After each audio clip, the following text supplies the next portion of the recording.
আগে বজ্রাসনে বসো, বজ্রাসনে বসে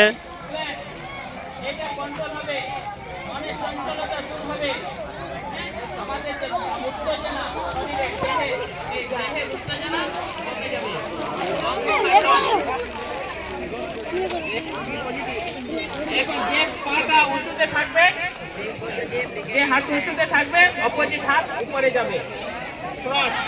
যে হাত উপরে যাবে তার অপোজিট হাত দেখি কে কেমন ভালো করছিস। উপরে আসবে। রেডি, মাথা সোজা করো, হাতকে কানের কাছে লাগাও আর সামনে তাকাও।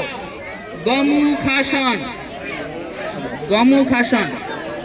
1 2 3 4 5 6 7 তুই কান ধরে আছিস কেন রে? হাত কানটা নাবা। 10 11 12 13 14 15 16। চলো কাম কমপ্লিট করবো। পূর্বের অবস্থা। এরপর অপোজিট